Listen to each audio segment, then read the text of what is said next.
The Democrats going at what they call this Trump power grab to effectively rewrite or change the rules midstream to try to steal election seats in the coming midterms. Experts warning that Trump, who's tried to, of course, overthrow the election that he lost in 2020, is starting earlier with more sophisticated coordination to rig the coming midterms, at least in the states where he can exert powers. Now, today, California Democrats are showing that they will not take this sitting down or just talk about breaking precedent or criticism or op-eds. They're actually fighting fire with fire, countering the news out of Texas and what Republicans did yesterday to fight back. And Democrats say that the way the Republicans have sort of watered down or distorted those districts in Texas are fundamentally race-baiting, unfair ways to reshape who goes to Congress. Here's the moment that the first of three key election bills just passed with these Democrats fighting fire with fire in California.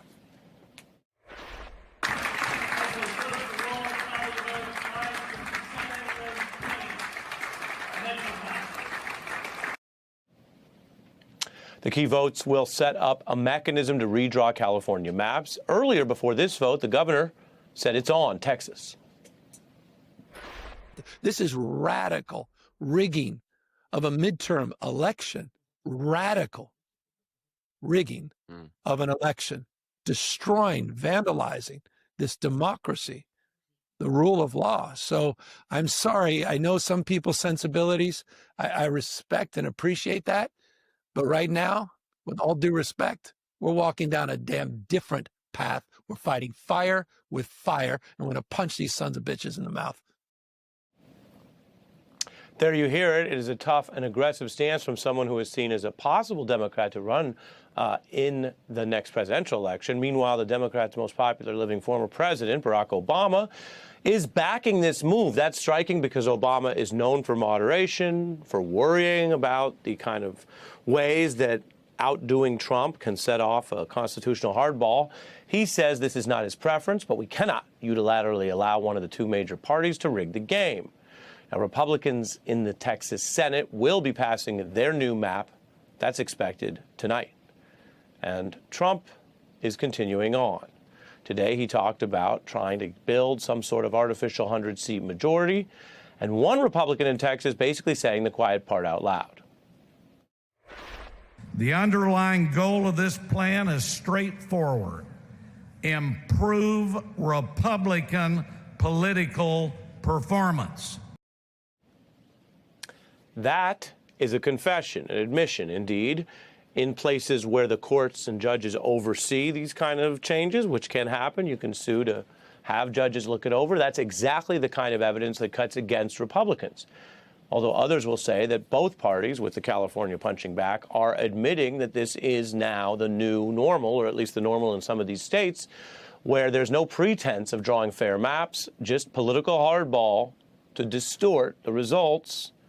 Republicans say they know it, and they're going to barrel on. Some Democrats saying if this is what it takes, they will fight back with equal measure. I want to bring in our guests tonight who know a lot about these issues. Christina Greer is a political science professor from Fordham, and California Assemblymember Buffy Wicks, a Democrat who co-authored the state's redistricting legislation. Welcome to you both. Professor Greer, what do you think of the way Democrats are fighting back, and what is a shift from Barack Obama, who years back exactly opposed these kind of things, saying, where does it end? Right. Well, it seems as though Gavin Newsom's been able to do something that many Democrats haven't been able to do, which is get Barack Obama off of the sidelines and into the fight. I think there's a real tension in the Democratic Party right now because some people don't want Democrats to stoop down to the Republican levels. You remember Michelle Obama famously said, you know, when they go low, we go high. But there are a vast majority of Democrats who are very frustrated. They feel like we're bringing staplers to a gunfight, and we're not fighting fire with fire, as Gavin Newsom has said. And so I think some people welcome this type of aggression that many Democrats have not necessarily had these past few months, especially, and seeing how Donald Trump and the Republican Party and his sycophants are moving so quickly to strip so many states from their rights and freedoms, I think many Democrats kind of welcome this aggression. Buffy, tell us what you and your party are doing in California. And if you would share with us, because people are watching this, stay closely, in your own words, why this is different than Democrats' approach there in the past. Sure. I think we view this as really as a blatant power grab designed to rig the election. And I think, as Governor Newsom said it best, we have to fight fire with fire. And that's exactly what we're going to do here in California. We're not going to let Donald Trump dismantle our democracy. And we really view that that is what is at stake here in terms of what he's trying to do and what he's doing in Texas. I will also note, though, that our plan is by far the most transparent in the nation. We voted today to go to the ballot to let voters see the maps. The voters will ultimately decide if they want these maps. And we also will revert back to the independent commission in 2030. But we're not going to sit by on the sidelines while Trump tries to rig the system. So I think we've put forth the most eloquent solution given the situation that we're in. And let me be clear, none of us wanted to be in this situation. I support the independent commission. So do so many of my colleagues. But what you saw on the floor of the assembly today and overwhelming support to send these maps to the voters and let the voters decide if this is what they want to do. And so in that sense, I think it's very transparent. It's very democratic, unlike what happened in Texas. Yeah. Here's one Texas lawmaker. Let's take a listen.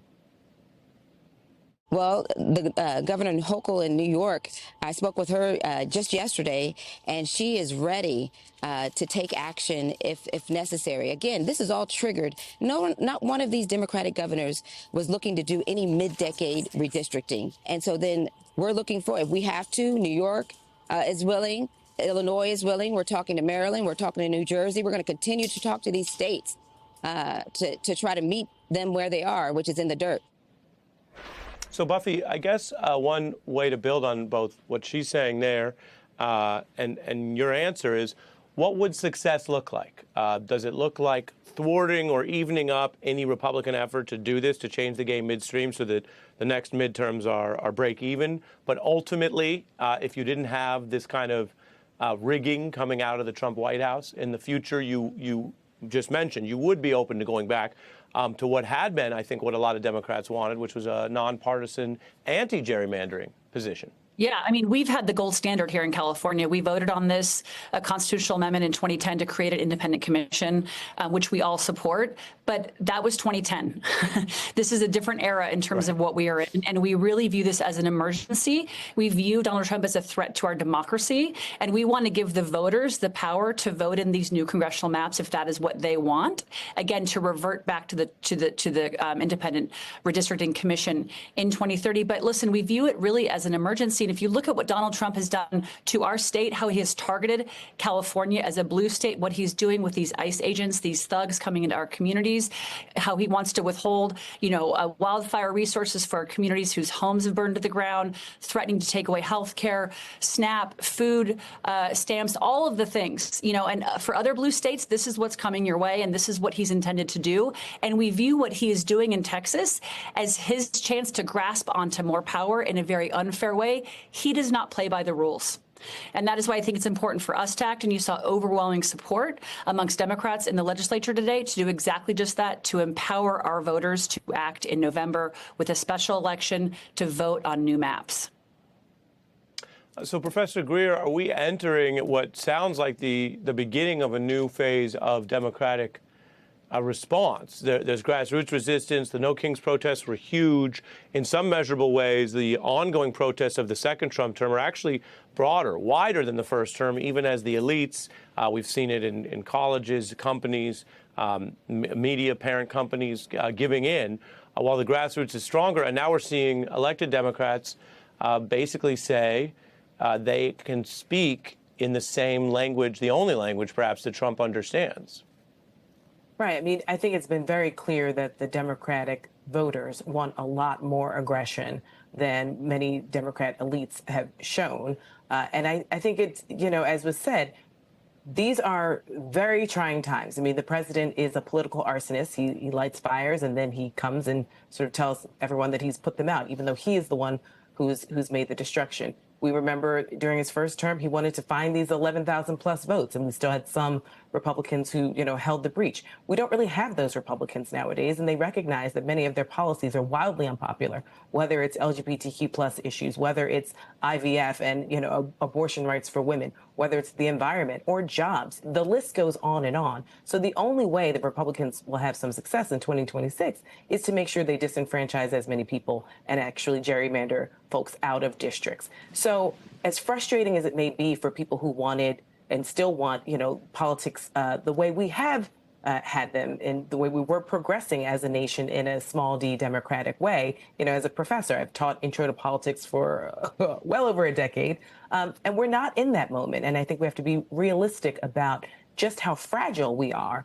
So many norms have been broken. So many things that we thought were laws do not actually exist. And we are sort of meeting George Washington's biggest concern that he talked about in his farewell address in the second term of Donald Trump, and having people abdicate to him, having Congress give away their power, having the courts essentially say, Donald Trump, whatever you'd like, we'll make sure happens. So this is a new era. I think it will make some Democrats somewhat uncomfortable to see this type of forceful language and action. But if it is what saves this nation from falling off of a cliff and into, fascism, I think that, it's a hard pill to swallow, but it's one that must be had before 2026 to make sure that we actually do have midterm elections and actually can get people back into Washington, D.C. to make some decisions on behalf of the American people.